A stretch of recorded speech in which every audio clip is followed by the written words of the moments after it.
नमस्कार, स्वागत आप सभी का। मैं हूं आपके साथ तुषार कौशिक। आप देख रहे हैं इंडिया न्यूज राजस्थान। आपके खास कार्यक्रम बड़ी बहस में आपका स्वागत है। जोधपुर में ईद के दिन भड़की हिंसा के बाद शहर में लगातार तनाव की स्थिति है। अब तक उपद्रव के मामले में पुलिस ने कुल 141 लोगों को गिरफ्तार किया है। इस मामले पर अब शांति कायम होने की जगह सियासत शुरू हो गई है। पक्ष और विपक्ष लगातार एक दूसरे पर हमलावर हैं और एक दूसरे पर लगातार आरोप लगा रहे हैं।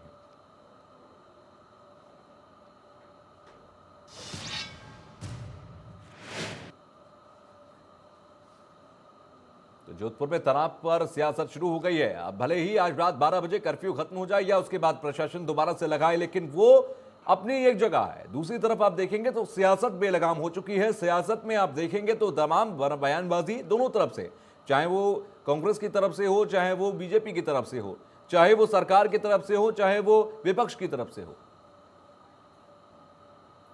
तो बयानबाजियों के जरिए यहां पर अब जरूर यह है कि 18 महीने पहले चुनावों से यहां पर माहौल बिगड़ने लगा है। इंडिया न्यूज ने इस मामले पर मुख्यमंत्री अशोक गहलोत से बातचीत की। मुख्यमंत्री अशोक गहलोत ने इंडिया न्यूज से कहा है कि फिलहाल स्थिति पूरी तरह कंट्रोल में है। मामले में सीएम अशोक गहलोत ने बीजेपी पर आरोप लगाते हुए कहा कि राजस्थान में अगले साल चुनाव है और इसीलिए लगातार इस तरह की घटनाएं हो रही हैं। बीजेपी महंगाई और बेरोजगारी जैसे मुद्दों से ध्यान भटकाने के लिए ध्रुवीकरण की सियासत कर रही है। वहीं सीएम गहलोत ने कहा कि पीएम मोदी खुद आगे आकर अपील करें ताकि ऐसी घटनाएं ना हो। उन्होंने और कुछ कहा है वो भी आप सुन लीजिए।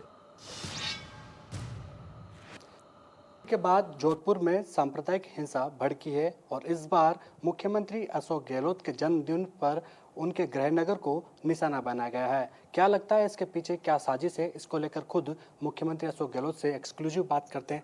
सर, क्या लगता है कि बीजेपी ध्रुवीकरण की राजनीति करने के मकसद से राजस्थान को जगह जगह सुलगा रही है और इस बार जोधपुर का नंबर आया है? देखिए, जोधपुर में कैसी शुरुआत हुई सबको मालूम है। वो तो तफ्तीश हो रही है, पुलिस जांच करेगी, मालूम पड़ेगा कि एक्चुअल में हकीकत क्या बात रही। पर जो मैंने करौली घटना के वक्त कहा था कि करौली में जो घटनाएं हुई वो एक प्रयोग इनका है, क्योंकि हमने रामनवमी आई बाद में तो राजस्थान भर में शांति रही, सद्भाव रहा, बल्कि लोगों ने फूल बरसाए विभिन्न धर्मों के लोगों ने रामनवमी जुलूस पर उसी दिन 7 राज्यों में दंगे हो गए। 7 राज्यों में उनमें वही मॉडस ऑपरेंडी थी, वही तरीका था दंगा करवाने का जो करौली में था। उससे साफ जाहिर होता है जो हम आरोप लगा रहे हैं कि आपका एजेंडा है कि राजस्थान में शांति सद्भाव नहीं रहे। चुनाव 18 महीने बाकी है अभी से आप इतने घबरा गए हो, उस कारण से आप ये माहौल बना रहे हो। और हर घटना हमने दंगा कहीं नहीं होने दिया, ना जोधपुर में, ना रामगढ़ में, ना करौली के अंदर। घटनाएं हुई है, कोई दुकानें जली करौली के अंदर, एक व्यक्ति की कोई कैजुअलिटी नहीं हुई, दंगा भड़कने नहीं दिया। उसके बाद में ये हर घटना को लंबा खींच रहे हैं बदनाम करने की सरकार। ये इनकी एक प्रकार से जो एजेंडा इनको भारत सरकार में जो इनके मंत्री बने बैठे हैं या जो इनका पार्टी हाईकमांड है, उनके इशारों पर ये सब चल रहे हैं। आपने जैसे ही ये दंगा भड़का और उसके बाद आपातकालीन बैठक भी बोला और तत्काल जो एक कमेटी थी उनको वहाँ पर जोधपुर भेजा है। खुद आप मॉनिटरिंग पूरे मामले कर रहे हैं, किस तरह अभी वहाँ के हालात हैं? अब शांति है, वहाँ पे करीब 100 के लगभग लोग अरेस्ट भी हुए हैं, शांति है। हमारे वहाँ पे बरसों से सदियों से भाईचारा, प्रेम, मोहब्बत रही आपस के अंदर। हिंदू, मुस्लिम, सिख, ईसाई, जैन, फारसी कोई भी हो, और अलग तरह का शहर है वो, अलग तरह का मारवाड़ है जहाँ अपनाइत भी है आपस के अंदर, रिश्ते निभाना जानते हैं आपस के अंदर भी। बाहर के कोई व्यक्ति जाते हैं उनसे अच्छे रिश्ते रखते हैं। अलग तरह का वहाँ की संस्कार, संस्कृति, परंपरा है। उस प्रदेश के उस भाग में जो मारवाड़ कहलाता है, वहाँ इस प्रकार की घटना होना भी दुर्भाग्यपूर्ण है। और फिर ऊपर से हमारे जो मंत्री लोग बने बैठे हैं वहाँ के, वो भड़काने का काम कर रहे हैं, धरना दे देंगे, धमकी दे रहे हैं। अरे पूछो उनको। मैं अपील कर रहा हूँ तमाम पॉलिटिकल पार्टी नेताओं को, अभी आप सब बातें आरोप प्रत्यारोप लगाते रहना बाद में, अभी वहाँ भाईचारा कायम कैसे हो? एक ही मकसद होना चाहिए सबका। अगर ईमानदारी आप में है तो, बेईमानी है तो आप कुछ भी कह सकते हो, भड़का सकते हो, आरोप लगा सकते हो, कुछ भी कर सकते हो। ये बात है। सांप्रदायिक सौहार्द जो राजस्थान में लगातार खराब किया जा रहा है, तो आपने पहले भी प्रधानमंत्री से भी इसको लेकर अपील की है कि आप इस मामले में पूरा अपील करें ताकि सौहार्द है जो राजस्थान का जो माना जाता है शांतिप्रिय और भाईचारे का, वो बना कायम रह सके। बिल्कुल। प्रधानमंत्री जी को मैंने रिक्वेस्ट करी है कि आपको आगे आके देश को, क्योंकि देश में माहौल बन गया हिंसा का, वो देश के हित में नहीं है।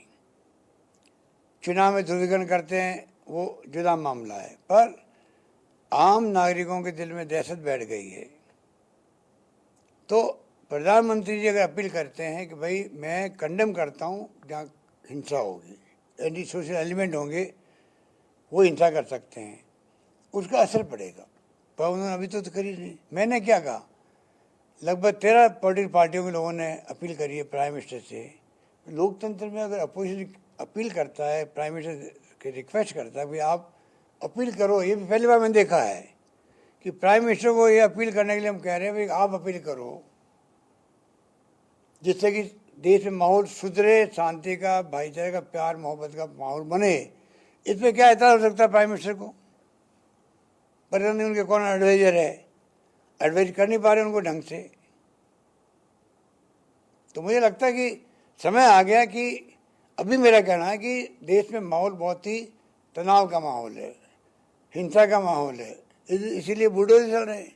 बुलडोजर चलना किसे कहते हैं? किसी मकान पर कोई बंगले वाला है, कोई गरीब आदमी झोपड़ी है, उसके लिए बंगला वही है, झोपड़ी बंगला वही उसके लिए तो है। वो बंगले का उजाड़ो, गरीब के बंगले को। हिम्मत है तो उजाड़ो ना आप, जो इलीगल बड़े बड़े बंगले बना के बैठे हैं। तो ये जो हरकतें चल रही है देश में, अच्छी नहीं है। सर, आपको लगता है कि महंगाई और बेरोजगारी जैसे बड़े मुद्दों को भाजपा भुलाकर इन जैसे छोटी छोटी घटनाओं को लेकर वो आगे आ रही है? ये तो हमारा मुख्य आरोप है। बेरोजगारी बहुत भयंकर है, विस्फोटक स्थिति है, हाहाकार हो रहा है देश के अंदर, युवाओं के अंदर।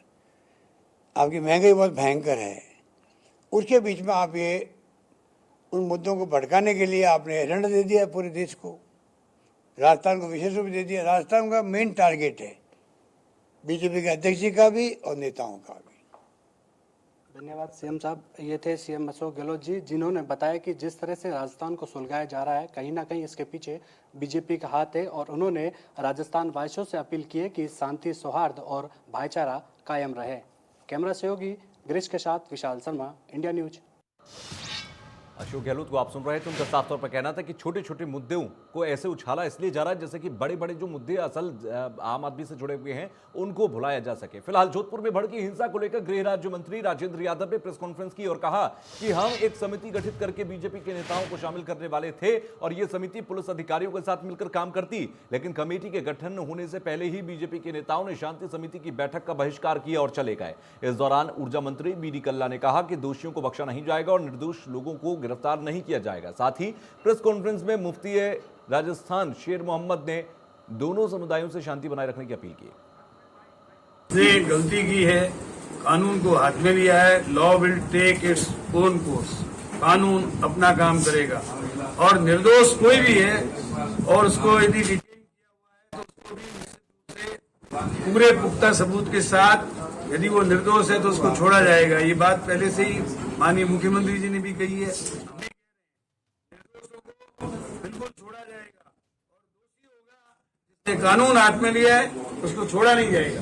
बीजेपी तो जो कह रही है आपके सामने सभा छोड़ के गए, कायदे में हम चाह रहे थे कि वो भी बैठते, हम कमिश्नर को बैठाते, जो भी हमारे पास जो वीडियो फुटेज है या कोई एविडेंस है उनके सामने रखते, उसमें कहते भाई ये मुलजिम नहीं है, आप इसे बाहर करो। इसको उसके हम 6 आदमी की 8 आदमी की कमेटी बनाना चाहते थे जिसमें उनको भी शामिल करना चाहते थे कि भाई अगर कोई गलत हुआ है तो उसको सजा हम कैसे दे पाएंगे। कल को इनको बाहर जाके निर्दोष को फंसा दिया, निर्दोष को फंसा दिया, जो रिकॉर्ड पे है तो क्यों नहीं इन्होंने उसमें। कुल मिलाकर अब इस घटना के बाद सबसे बड़ा जो मुद्दा है वो है सियासत, और जो सियासत हो रही है उसमें चाहे कोई भी पार्टी हो, कोई भी पीछे नहीं है। हर पार्टी अपने अपने स्तर से, क्योंकि 18 महीने बाद चुनाव भी हैं और चुनाव अगर हैं तो उससे पहले ये सियासत ना हो या कोई भी मुद्दा सियासत की नजर से और चश्मे से ना देखा जाए, ये भी नामुमकिन सा लगता है सियासत की दुनिया में। फिलहाल गेस्ट का तारुफ मैं आपसे करा देता हूं। एक पैनल हमारे साथ जुड़ रहा है जो कि इस पर अगले 40 मिनट तक चर्चा करेगा और ये हम फाइंड आउट करने की कोशिश करेंगे इस बात को ढूंढने की कि सियासत कर कौन रहा है और क्या सियासत इस मामले पर भी जरूरी है। अरुण शर्मा कांग्रेस का पक्ष रखने के लिए हमारे साथ पैनल में है, आपका स्वागत है सर। आशीष चतुर्वेदी बीजेपी का पक्ष रखने के लिए हमारे साथ हैं, आपका भी स्वागत है। हमारे पॉलिटिकल एडिटर अजीत मंदोलाल भी हमारे साथ जुड़ गए हैं। मंदोला साहब, आपका भी स्वागत है। आप सबसे पहले मैं आपके पास आ रहा हूं। आप अरुण जी, मैं यही समझने की कोशिश करना चाहता हूं आपसे, क्योंकि सबसे ज्यादा आरोप, चाहे वो अशोक गहलोत को हमने सुना, चाहे वो अभी हम राजेंद्र यादव को सुन रहे थे, इन सब का एक ही बात कहना है कि राजनीति की जा रही है। दंगे की आड़ में सांप्रदायिक सौहार्द बिगाड़कर राजनीति की जा रही है, क्योंकि 18 महीने बाद चुनाव है। मैं चाहूंगा कि इस बात को आप एक बार यहां पर पैनल पर बोल दें, उसके बाद मैं पक्ष ले लूं आशीष जी से।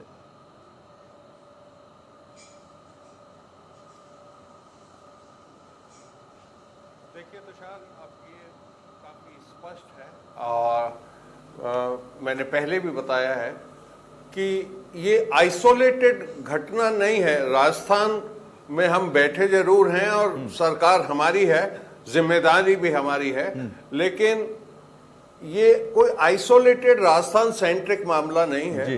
पिछले 1-1.5 महीने से आपने देखा होगा कि 8 राज्यों में इसी पैटर्न पे ये दंगे शुरू हुए हैं। मध्य प्रदेश के खारगांव में तो 10 अप्रैल को हुआ था और कल आपको मालूम होगा ना वहां ईद मनाई गई ना अक्षय तृतीया मनाई गई, क्योंकि कर्फ्यू अब भी लागू है 25-30 दिन बाद भी। यहां राजस्थान में स्थिति नियंत्रण में है और जो इनिशियल यहाँ हालत बिगड़ी कल और परसों, उसका मैंने जैसे निवेदन किया, एक पैटर्न है। आप लगातार अगर इस तरीके का कैंपेन चलाएं, आपके सामने धर्म संसदों में प्रस्ताव पास किए जाएं कि एक समुदाय विशेष को जड़ से उखाड़ फेंको, हिंदुओं का आह्वान किया जाए, वक्त आ गया है, हथियार उठाओ। ऐसा एक बार नहीं, एक बार उत्तरांचल में, एक बार मध्य प्रदेश में और दिल्ली में भी ये नज़ारे हमने देखे हैं। सबसे दुख की बात यह है तुषार, हमारे देश में प्रधानमंत्री का स्टेचर बहुत बड़ा है। भारत का प्रधानमंत्री एक देश का नेता है और बड़ा स्टेचर है उसका, स्टेटमैनशिप होनी चाहिए। आपने देखा होगा कमाल की चुप्पी है, ना प्रधानमंत्री इस बारे में कुछ बोलते हैं जो कि अभूतपूर्व है। छोटे छोटे दंगे होते थे तो भी प्रधानमंत्री सबसे शांति की अपील करते थे और कहते थे भाई ये गलत बात है, इस तरीके की भावनाएं नहीं भड़कानी चाहिए। ये हमने तमाम उम्र देखा है ये ऐसे होते हुए, लेकिन ना प्रधानमंत्री जी ना गृह मंत्री जी इसमें कोई आह्वान करते हैं लोगों का कि शांति बनाए रखनी है। मतलब आप ये बड़ी अजीब सी बात है। सीधे नाम नहीं ले रहे हैं, आप सीधे पार्टी का या किसी संगठन का नाम नहीं ले रहे हैं आप, लेकिन ये जरूर कह रहे हैं कि ये प्रायोजित है। आप ये जरूर कह रहे हैं कि इसका आह्वान किया जाता है धर्म संसदों के अंदर।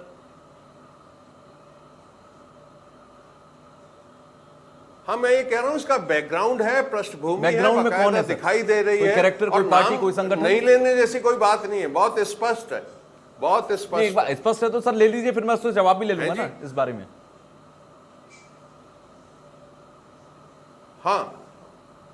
हाँ तो मैं अपनी बात कह चुका हूं। ठीक है, मैं आशीष जी आपके पास आ रहा हूं। वो नाम आपका शायद लेना नहीं चाह रहे, बीजेपी सीधे आरएसएस सीधे बोलना नहीं चाह रहे, लेकिन इशारों में वो यही कह रहे हैं कि धर्म संसदों में आवाहन होता है, इस पूरी स्ट्रेटेजी को रखा जाता है, गढ़ा जाता है, बनाया जाता है, प्रधानमंत्री जवाब नहीं देते, आला कमान बीजेपी का कोई सामने आकर ये नहीं कहता कि ये सारी चीजें गलत हैं।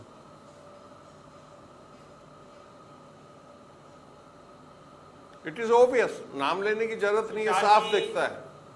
जो राजस्थान में भी हाल ही में घटना हुई है जोधपुर की, ये भी अपने आप में कोई आइसोलेटेड घटना नहीं है। आप देखिए, अगर हम पिछले 1-1.5 महीने का राजस्थान का पैटर्न देखें तो राजस्थान में जिस तरह की घटनाएं हो रही हैं, चाहे करौली की घटना हुई, आप देखिए किस तरह से सुनियोजित तरीके से आप देखिए पत्थरबाजी होती है, दुकानों को जलाया जाता है, राजगढ़ में मंदिरों को तोड़ा जाता है, 300 साल पुराने मंदिर को तोड़ा गया है।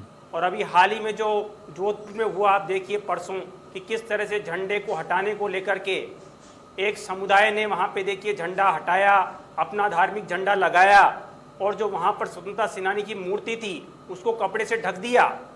और ये तमाम घटनाएं होने के बाद में जिस तरह से सरकार का जो मुखिया है राजस्थान का, वो दंगाइयों का, उत्पातियों का, पत्थरबाजों का जितनी बेशर्मी से बचाव कर रहा है, आप देखिए। मुझे लगता है किसी मुख्यमंत्री ने देश के इतिहास में इस तरह से दंगाइयों का बचाव नहीं किया, आप देखिए। और ये जो बचाव होता है ना, और जो तुष्टीकरण की नीति सरकार अपनाती है, उससे कहीं ना कहीं ऐसे तत्वों का हौसला बढ़ता है। मुझे लगता है अगर करोड़ की घटना में मुख्यमंत्री एक इम्पार्शियल स्टैंड लेते और वहां पे कठोर कार्रवाई की जाती। आप देखिए आज 1 महीने से ऊपर हो गया है, वो जो निर्दलीय पार्षद करौली में था, जो कि पूरे दंगे के लिए जिम्मेदार था, मतलूम अहमद, उसकी आज तक गिरफ्तारी नहीं कर पाई है सरकार, आप देखिए। इन सब कारणों से दंगाइयों का हौसला बढ़ता है और निश्चित रूप से मुख्यमंत्री जी अपनी नाकामी को छुपाने के लिए बार बार भारतीय जनता पार्टी आरएसएस पे अनाप शनाप आरोप लगाते हैं। मुझे लगता है मुख्यमंत्री जी राजस्थान के गृह मंत्री आरोप तो भी सर हैं। आप भी लगा रहे हैं ना, आप भी तो ये कह रहे हैं कि देखिए सरकार एक प्रकार के लोगों को, एक प्रकार के समुदाय को फायदा पहुंचाने के लिए दरअसल इन दंगों को होने देती है। आप भी तो आरोप लगा ही रहे हैं। तुषार जी देखिए, अभी मैं अरुण जी को सुन रहा था। तुषार जी, अरुण जी ने खरगोन का जिक्र किया कि खरगोन में 3 तारीख को कल वहां पे कर्फ्यू लगाया गया और न वहां पे अक्षय तृतीया हुई, न परशुराम जयंती, नहीं ईद की परमिशन दी गई। मुझे लगता है अगर परसों रात को ये घटनाक्रम जोधपुर में हो गया था, जहां तनाव बिगड़ गया था, आप देखिए जिस तरह से, तो मुझे लगता है सरकार को उसी पे इमीडिएट एक्शन लेना चाहिए था। और क्या कारण रहा, क्या मजबूरी थी, सरकार स्पष्ट करे कि हजारों लाखों की भीड़ सरकार ने इकट्ठे होने दी और उपद्रव होने दिया। आप देखिए ये वैलिड पॉइंट जरूर है, इस पर जरूर मैं बात करूंगा। अभी वैसे कल भी हमने इस पर पॉइंट पर बात की थी। सुन रहा था अरुण जी कल भी थे, दंगा ही नहीं है, अरुण जी कल भी थे, तो कल हमने इस पॉइंट पर बातचीत की थी। ठीक है, मैं आ रहा हूँ आशीष जी, मैं आपके पास आ रहा हूँ। मैं इसी पॉइंट को समझने के लिए जरा चला जाता हूँ। अजीत मेंदुला हमारे साथ है। मेंदुला सर, क्या एक घटना घटी और उस घटना को लेकर सरकार की तरफ से बयानबाजी जो आ रही है वो भी आपको पता है, जो विपक्ष कह रहा है वो भी आपको पता है, क्या ये सियासत है या सच में जो सरकार कह रही है कि ये पीछे से बैकग्राउंड से कोई प्रायोजित घटना थी, इसे तमाम पार्टियां मिलकर सरकार से घबराकर बनाने की, फ्रेम करने की कोशिश कर रही हैं, सरकार को फ्रेम करने की कोशिश कर रही है?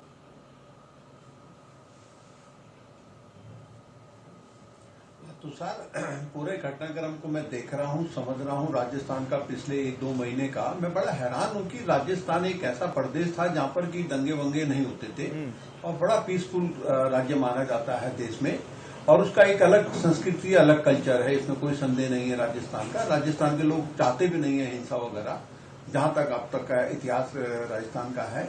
लेकिन बड़ा दुर्भाग्य है कि जिस तरह से घटनाएं हो रही हैं, 1-2 बातें तो बहुत क्लियर हैं। कांग्रेस को तुष्टीकरण से कोई लाभ नहीं मिल रहा है। कांग्रेस लगातार चुनाव हार रही है। कांग्रेस जानती हो कभी भी नहीं चाहेगी कि इस तरह का माहौल बने, मेरा अपना आकलन है ये, क्योंकि कांग्रेस के लिए ये माहौल कतई सूट नहीं करता है। अब सूट किसको करता है? तो कहीं ना कहीं अगर इस तरह के सांप्रदायिक दंगे होते हैं तो उसका लाभ कहीं ना कहीं बीजेपी को मिलता है और मिलता रहा है, इसमें कोई शक नहीं है। उत्तर प्रदेश इसका उदाहरण है बहुत बड़ा। उत्तर प्रदेश में जब ध्रुवीकरण की राजनीति हुई तो बीजेपी वहां लगातार सत्ता में आ रही है। अब लेकिन राजस्थान की जो अगर आप वोटों का आंकड़ा देखें तो वहां मुझे नहीं लगता कि जो अल्पसंख्यकों का वोट है वो इतना बड़ा वोट बैंक हो उत्तर प्रदेश की तरह कि वो हार जीत में बहुत असर डालता हो। कुछ सीटों पे असर डाल सकता है, लेकिन इस तरह की स्थिति नहीं है। अब अगर ये हिंसा की घटनाएं घट रही हैं और बातें ध्रुवीकरण और तुष्टीकरण की हो रही हैं तो निश्चित तौर पर इसका लाभ बीजेपी को मिलेगा। अब कांग्रेस सरकार, मुख्यमंत्री भी इस बात को कह रहे हैं कि कहीं न कहीं इसके पीछे साजिश है। तो मेरा अपना आकलन ये है, वो मुख्यमंत्री का एक और आरोप है, बहुत गंभीर आरोप है, कि दिल्ली में राष्ट्रीय अध्यक्ष हैं बीजेपी के, चाहे नड्डा जी हो, गृह मंत्री हो, तमाम नेताओं ने प्रदेश के नेताओं से कहा है कि आप जाइए वहां, क्योंकि राजस्थान एक ऐसा प्रदेश है जहां पर कांग्रेस एक अच्छा काम कर रही है, कांग्रेस की सरकार, उसको डिस्टर्ब करिए। अगर ऐसा है, मुख्यमंत्री के इन आरोपों में दम है, तो बहुत चिंता का विषय है। और दूसरी तरफ मेरा अपना एक आकलन ये है कि मुख्यमंत्री के पास एक मौका है कि जो जिस तरह की हिंसक घटनाएं करौली में हुई हैं या जोधपुर में हुई हैं, उन आरोपियों को, उन दोषियों को जिन पे संदेह है, उनको ढूंढ के सामने लाया जाना चाहिए और उनके खिलाफ कड़ा एक्शन होना चाहिए। और ये दूध का दूध पानी होना चाहिए कि भाई इसमें कौन जिम्मेदार है। केवल आरोप प्रत्यारोप से क्या होगा कि आरोप प्रत्यारोप से ये बात बढ़ेगी, आरोप प्रत्यारोप से काम नहीं चलेगा, क्योंकि अब सरकार इसकी जांच कर रही है। कुछ लोग पकड़े गए हैं, कुछ के फोटो वीडियोग्राफ आए हैं। तो मैं ये उम्मीद करता हूं कि जोधपुर में जो लोग इसके जिम्मेदार होंगे, है छोटी घटना, मेरा मानना है कि एक छोटी सी घटना हुई, इस घटना का इसका पॉलिटिकल माइलेज लेने की कोशिश हर पार्टी कर रही है। स्थिति वहां पर जिस हिसाब से बताई जा रही है, और जिस बात का आपने जिक्र किया मेंदुला सर, मैं इसी बात को लेकर आगे बढ़ रहा हूं कि आपने जिस बात का जिक्र किया कि ये जो टेस्ट है, ये जो तासीर है ना, ये कांग्रेस की पार्टी में रही नहीं, और कभी भी अगर ट्राई भी किया ये हथकंडा तो उनको फायदा मिला नहीं। लेकिन हाँ, बीजेपी के बारे में जरूर कहा जाता है कि जिस राज्य में चुनाव हों और वहां पर बीजेपी अगर फाइट कर रही है तो फिर वहां पर इस तरीके की तस्वीरें सामने आती हैं। आशीष जी, क्या ये जो एक कहते हैं कि एक माइंडसेट होता है, एक जो सोच होती है, एक पर्सपेक्टिव होता है, ये क्या जो चीजें कही जा रही हैं, अभी अजीत जी ने भी इस बात का जिक्र किया, और ये जो कहा भी जाता है कि क्या बीजेपी जो अपनी स्ट्रेटेजी बनाती है उसमें सांप्रदायिकता, सांप्रदायिक सौहार्द बिगाड़ना, तनाव, दंगे, ये सारी चीजें सूट कर जाती हैं क्या बीजेपी को?